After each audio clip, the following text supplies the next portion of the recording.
more Kaylee, Cassandra. Give more Kaylee. He's been doing this since Friday.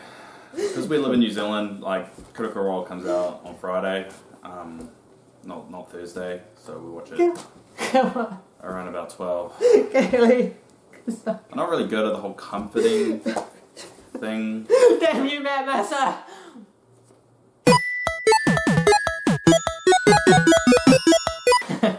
Welcome to NPCs of Tal'Dorei, reviewing episode 113, The Looming Discord. And despite Ollie looking like someone out of Destiny 2, this is my homage to Tullis and Jaffe. I thought I'd get a mohawk and dye this. Is it really an homage, or did you just come up with that now? Unfortunately, I don't have time to answer that question. There's a lot happened this week on Critical Role, and we have to get through it all.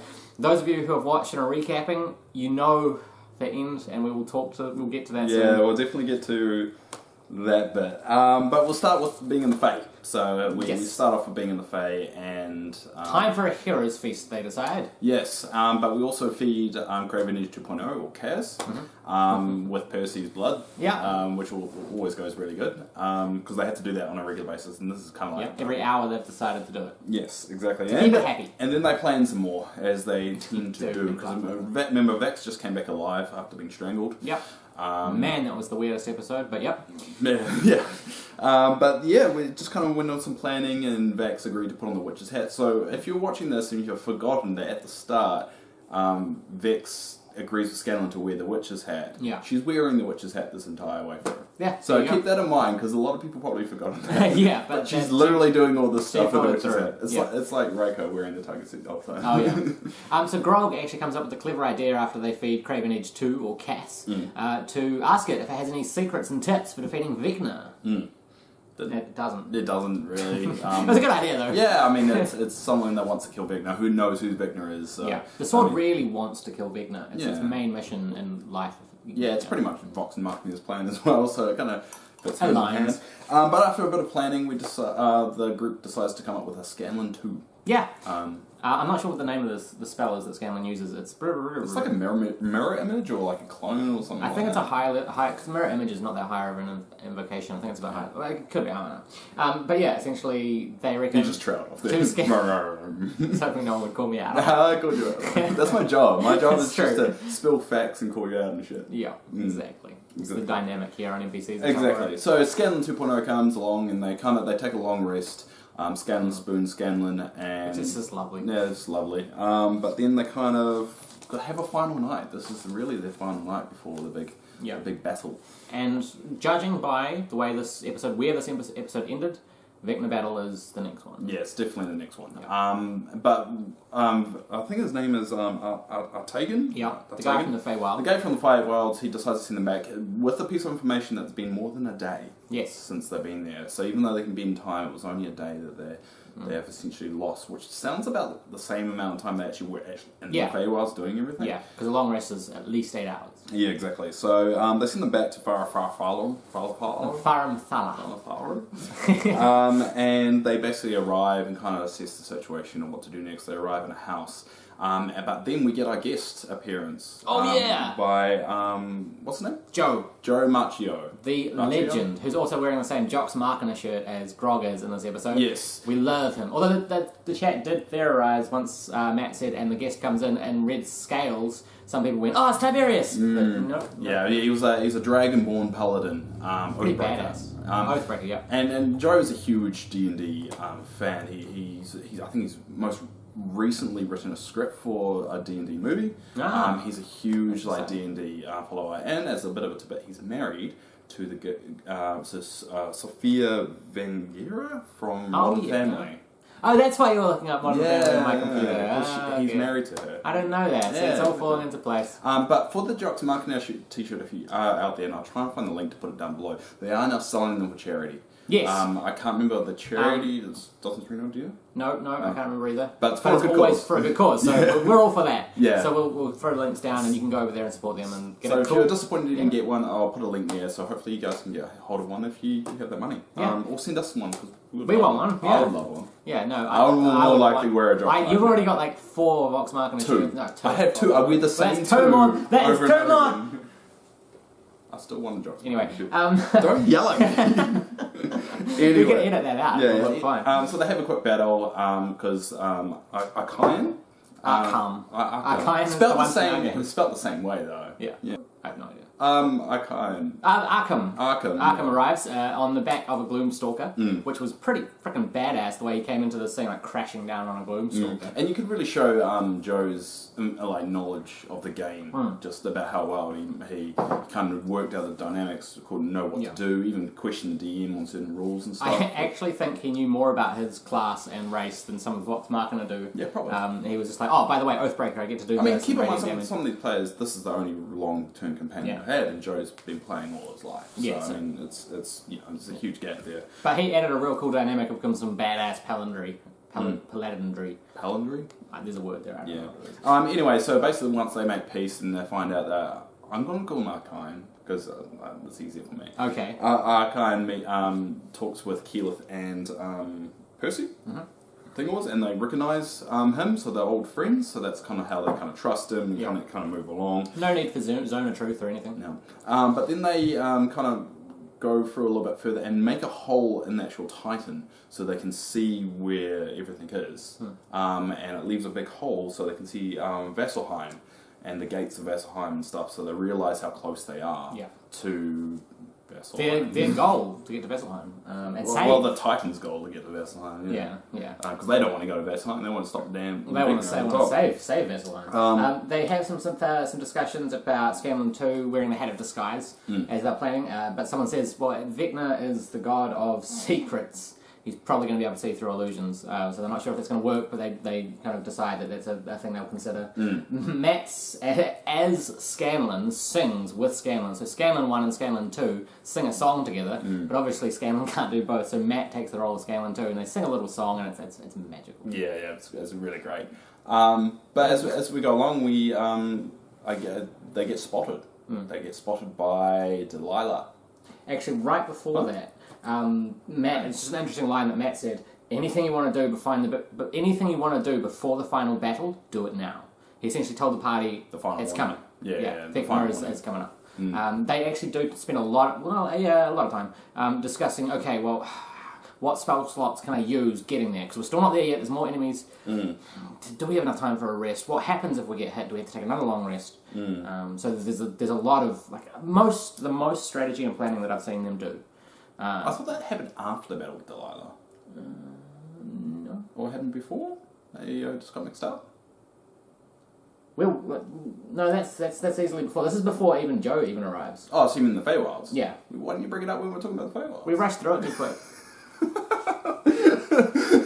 Because I was like, the song, I'm like, that happened in the Feywilds. Why are you going back in time? Sorry, I took way too many notes this episode because I was really excited. They roleplay some things that make me cry, is one of my notes. I also cry again at the end of the episode, but we'll get to that. I don't cry. I'm dead inside. Yeah.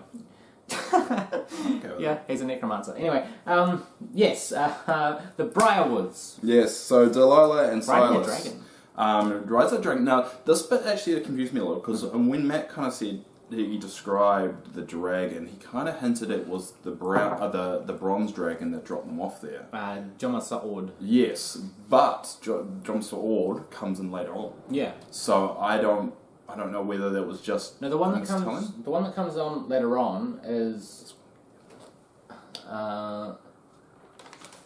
Devosa. Yes, which is another name. For Jomasa Ord? Yes. Oh, okay. Alright, well, he was right. I know. While you were looking over there, I was like, yep, I already know what he's going to say. And because I looked it up. And he's going to edit it, so that's going to stay in there as well. Exactly. So, that's what confused me. I don't know whether that was that Matthew kind of was vague on it and didn't actually indicate that, and then it kind of seemed that. I don't know. Yeah. But it just felt like there was a little bit kind of, I'm not sure what happened there. Yeah. But anyway, Delilah and Selvus was on an undead dragon, which they described as the bronze. Wasn't the undead dragon belonging to Joe's character Arkham? Because he talks about how he had to fight it and destroy the creature that he helped raise. Maybe. Yeah. I don't know. I think that's right. Anyway, we get some initiative. Well, help and destroy it, but he didn't destroy it, so it's right there.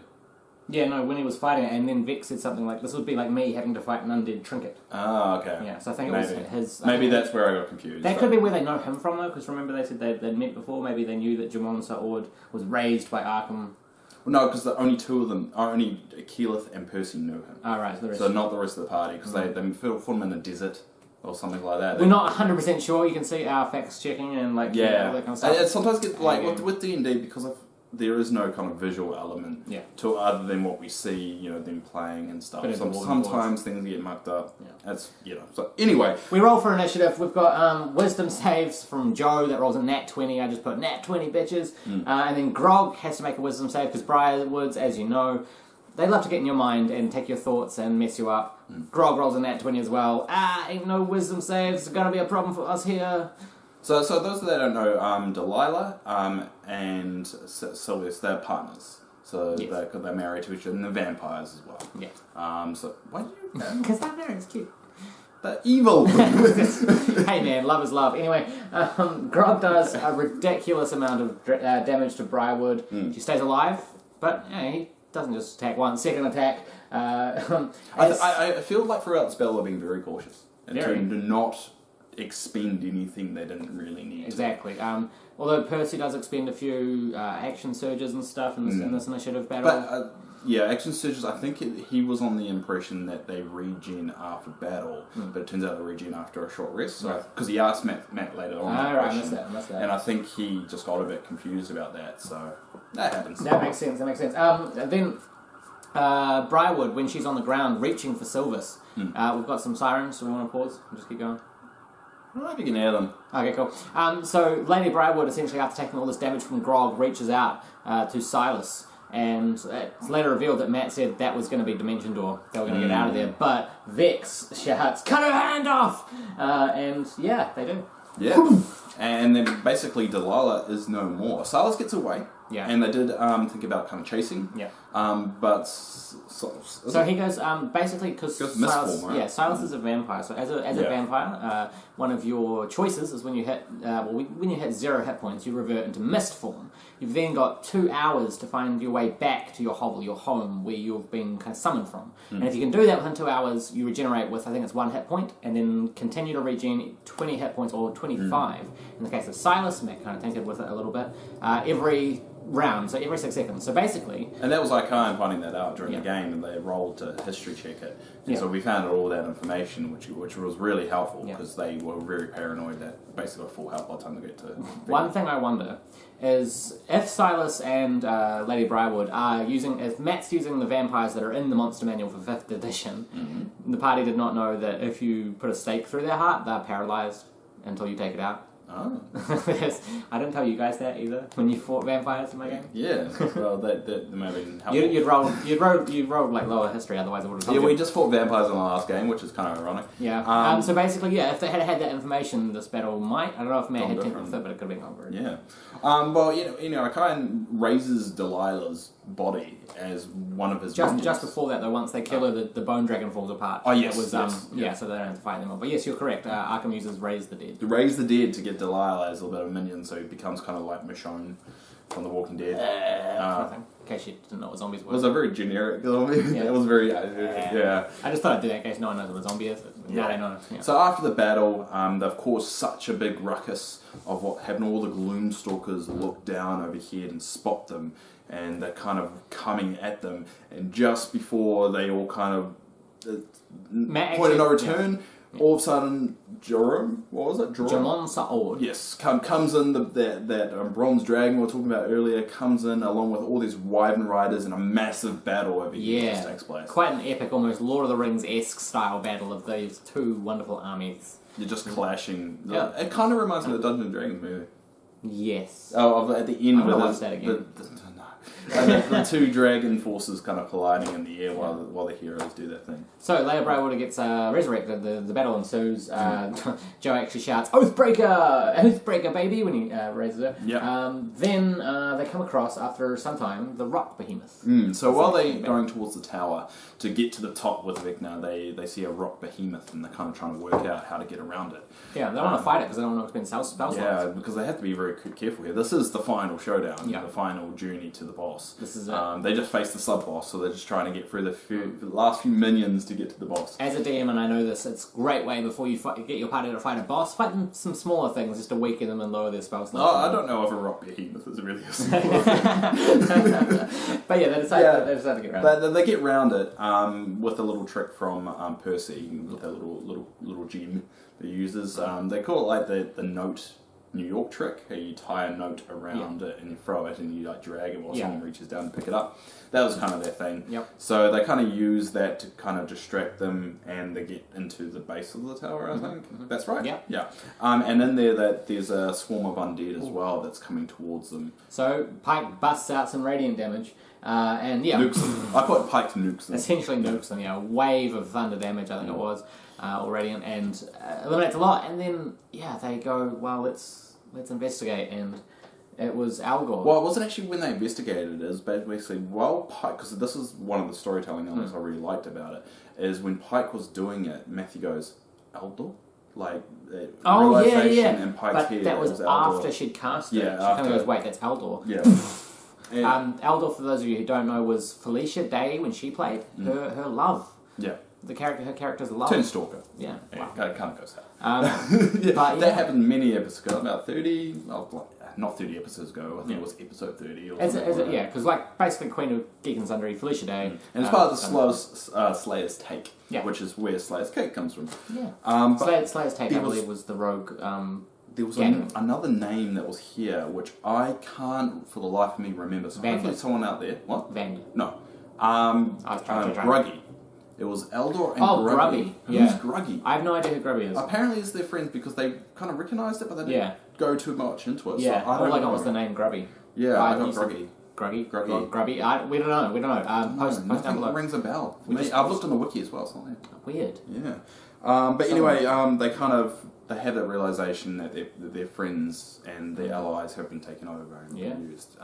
And that was the first kind of indication that we're going down a dark path. Also, this comes up a bit later. Matt is using what's called in the theatre and comedy industry as reincorporation, which is very, very popular in improv. But it's basically a nice way to, when you're coming to the end of a story, just be able to tie in all the elements that have led to that part. And that's what he does with stand-up comedy does that a lot. Yeah, exactly. At the end, when they tell a story and then they throw it back to a previous joke, they'll do like reincorp punchline and tie together the whole thing. Exactly.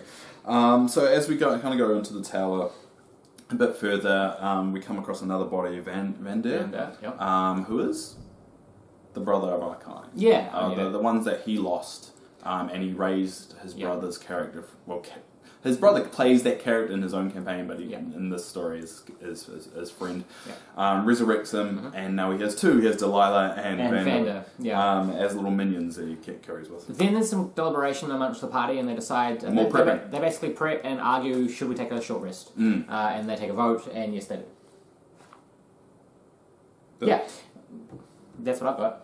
I put healing. I think they came to the conclusion of healing. They used healing this evening. They didn't short rest. They were going in that direction, but then they work out the vampire math and everything. And actually, a funny thing happened between Scanlan and Pike.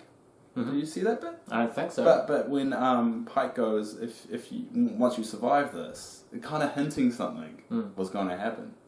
But then Sam makes the joke of his real copy comes in. And goes, what did I miss? Yeah, what did I miss? Yeah. That was after Pike cast Death Ward on him. Yeah. So I don't know whether Pike's just messing with him or is she actually swayed now. Oh my god, finally, at the end of maybe they'll actually hook up after all this time. There's a good little hint there. I love their love story, it's fantastic. Love story. Well, love story. That's the quote. So Keyleth essentially says, well, I want to inspire you guys with a leader's speech. I can't remember exactly the something. I think they're supposed to do it during the Hero's Feast. But they wait until now to actually. So as they climb the ridiculous amount of stairs, Keyleth gives their inspiring speech, which gives them all bonuses to stuff, which was part of her... Once she completed her Aramente, I do believe she got that spell. That's correct. Then they enter a room full of traps. Yep. And most of them do quite well in their checks to get around. Except for the gnomes. Yes. The gnomes get caught in a little kind of little box. Which and interestingly, Vax actually goes, I want to see what these traps are, rolls an at 20, and Matt goes, they're beyond your skill. So he couldn't disarm them. I mean, they're probably traps of a god. Yeah, exactly. So Scanlan gets stuck, and so does as the two gnomes get stuck. Yeah, and then they realise, I think it was Kiki goes, wait, Grog, you switched out your boots. And he's like, what?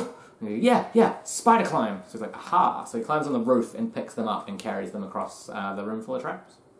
He goes on the roof and picks up just like Kyan because all the others got across. Yeah, that's what happened. Coming up. And in the trap that they were in, also Scanlan and Pike, they dimension door out of that. That's how they get out of the trap box that they're in. Oh yes. Yeah, they get out of that. But yeah, I was buying things on eBay whilst watching this. Yeah, Grog and Kyan, they were stuck on the other side, so Grog had the boots, put it up, and he kind of grabbed Kyan and kind of walked across like that. Yeah. So that's what actually happened. Yeah. Sorry, it was just so wrong. If he wasn't here, the show would just not be accurate. If you weren't here... You'd be talking to yourself. Yeah, I would be talking to myself, and definitely would not be funny. Anyway, so they kind of walk along to a torture chamber. Yes. So they kind of go up the stairs, they find a torture chamber, and then they find Scalebearer Dissona. So she was on episode 15, for those out there that want to know. And she helped with the travelling across the Ozmit Sea. They basically got in a skyship together and went on a little jaunty adventure. Yeah. So another NPC that sadly passed away. Reincorporation. Which is turning into a theme for some reason. And then I just wrote, Matt is doing a beautiful job of reincorporation. Yeah, exactly. So it's a lot of throwbacks, and this is a very good penultimate episode. Yeah. I mean, you're getting throwbacks to so many different episodes. Yeah. You're having epic battles. You're having epic sub-boss battles. It's kind of... It's like a lot of nods to the critters that have been watching since episode 1 and that kind of stuff, which is cool. So basically we do another final prep. They're kind of saying, this is it. This is the last moment. And then they enter another chamber with 3 guards. Now, this is the ending bit that we were talking about. 3 cultists. I think they described them as 3 cultists, yeah. So this is the part we were talking about right at the start. This is the part that broke my heart, and that rhymed. But we're going to get into that. So, so basically, Vox Machina see these 3 cultists just standing there with robes and just in the room. Now, obviously, they're dressed like cultists, and after you've been through what you've been through, what do you expect? Them not to be friendly. Yeah. So Vex and Vax kind of sneak ahead for stealth. Yeah. And do a bit of a sneak attack on 2 of them, on probably the shortest and the tallest one. Yep. That are there. Yes, and then the next one, kind of comes in, but rolls a nat 1. Yeah, nat 1. And does not do damage. And dinks it. And then they notice the cultist doesn't move. Yeah. And then they start to click. Now the funny thing is, when this was happening, so many people in the chat already knew what was going to happen. One saw Matt's sneaky face. He was giving a lot of that kind of sneaky kind of like smiles and stuff. Yeah.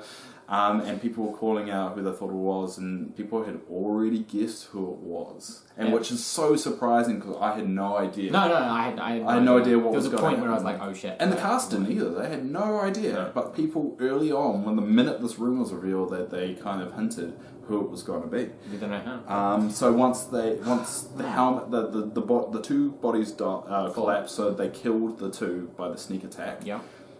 The helmets rolled off. And then they did a bit of investigation. They found Pike actually uses her maul to kind of push the mask off. There's some headbands on here. So the helmets have fallen off, but they had some little headbands on there, which seemed to be like kind of mind-controlling kind of things. And we found out it was Kaylee. Kaylee, Scanlan's daughter. And Cassandra, which is Percy's sister. Yeah. And then they go to the one that's still standing. The one that, had it not been for the natural one roamed by Arkham, would have just died. Yeah. And they take off its stuff, and it's Gilmore. Yeah, it's Gilmore. Hence the shirt. Gilmore. And then they will come to a realization that because of how long they've taken, because of all the planning and stalling they'd had, Vigna has had enough time to find the ones they love and kidnap them, and not just, this is classic bad guy, not just capturing them and killing them. I put evil trick Matt. Evil trick, yeah. I put Matt, you bastard. It's so cruel, but basically it's that evil guy thing of, instead of just finding who they love and killing them, you find who they love, dress them up, and make them kill them. That's so much worse. Yeah, so basically they was once they kind of came to the realization, because at first they knew they were innocent and they didn't want to use a what was What was Revivify? Revivify, that's it. But they didn't want to use Revivify until they figured out who exactly it was. Because Scalen's daughter's now dead. Percy's sister is now dead. Gilmore is on the edge of dying. So they had to do the bad choice or the hard choice of Pike using those two high-level spells. Very high-level spells. To resurrect those two. Yeah. And basically the party says, don't do it. At first they said don't do it, but then once they figured out the extent of it, that it wasn't an illusion, that these were actually the bodies, and they had to do it. So Pike uses Revivify twice. And that was Pike's call. Yeah, none of them were kind of calling for it. I think at first everyone's saying don't do it, but then everyone was kind of dealing with what has just happened. Pike was just like, just do it. Yeah, she kind of just acted on her own behest and brought them back, luckily. And brought them back, but then they started hearing, boom, boom, up the hallway, and the Death Knight, who Archaon has a bit of a grudge with, he's arrived. So Gilmore uses the last of his energy to bamf those guys out of there. Vax actually grabs Gilmore by the face, and if you know Critical Role, you know the lovely relationship between Vax and Gilmore. He just says, hide, do whatever you can, and hide. So Gilmore does. Gilmore does with Kaylee and Cassandra. They get out of there, and Archaon just says, go guys, I'll hold them off, and just tries to hold Death Knight, and plus everything else that's coming behind him. I don't know. There's a whole bunch of cultists. Yeah, a whole bunch of cultists. I'm assuming that his undead minions were helping him out there. So basically, and then they run up. Yeah, Archaon makes the hero's stand, a very noble gesture to stop the Death Knight, fight him, and essentially, I don't think Archaon was thinking, I'm going to be able to defeat this. I think he was thinking, for the greater good, I'll hold these guys off. And plus he has a grudge against it, and he could actually hold them off for long enough. And so, basically, before that, just like 30 seconds before that, Grog gets a blessing of haste, which is cool. The final prep, they kind of do all these last minute blessings that they do. And then they head towards the top of the tower where they believe Vecna to be, using Vax's kind of sense. They know he's not far, just another level or so up. And that's where they start traveling. So we're fairly confident we're going to start with them meeting Vecna. I can't see them doing anything else. I mean, this is it. So they've been quite good. Pike had to expend 2 high-level spell slots that could make all the difference, considering she's essentially the healer. But I mean, that was, I hate to say it, but their fault. Matt did say it's one of the repercussions of stalling and trying to push out the time. Is he says it at the end that this is one of the consequences of revealing yourself to the god last session and giving them a day. Yes. After doing that, and tough choices of Vox Machina, and it's D&D. Those choices have ramifications. Yeah. Through action or inaction, the world will change. And you could see the emotional impact it had on all of them because imagine if they chose not to revive those two. Yeah. I mean, what would they be fighting for? The chat was full of crying emojis. I was like, a little bit in tears. I kind of was. I was kind of like Grog when something cool happens. I was just like, that's such a good story. Matt, you beautiful bastard. That was wonderful.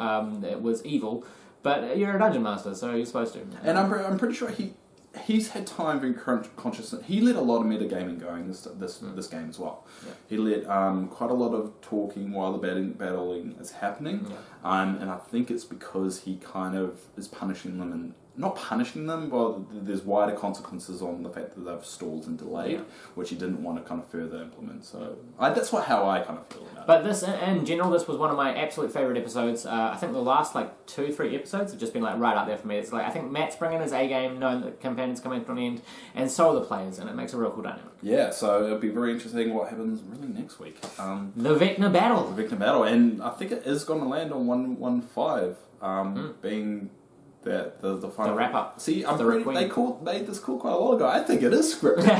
This whole thing is scripted. It's all scripted. In fact, this whole thing is scripted. We have it. It's all written. None of this is just rerun. God, we're horrible at writing scripts then. It's actually my notes for my druid that I play in a new game. But essentially they have got to the point where it's basically a door between them and Vecna, and Vox Machina. Let's hope that door is unlocked. It's gonna be very interesting. Yeah. That's our reviews of the penultimate episode. So yes, stay tuned for next week. So once the campaign's ended, we'll probably do. Do you want to do a wrap up video? Yeah, we'll do a wrap up saying what we liked, what we didn't, what's our favourite characters, and all that, and what it means to us, what Critical Role means to us. Are we good? I don't know. Might as well. That'll make it too emotional for me. Maybe I'll just go, I like it. But we also will do a speculation episode. episode as well. Yes. What characters people are going to play next time, where are we going to be in the world, is it going to be like 20 years later or 20 years in the past, stuff like that. Yeah. So that I think knowing that it's going to be something that whatever they've done has changed the world. I think it's more likely to be in the future.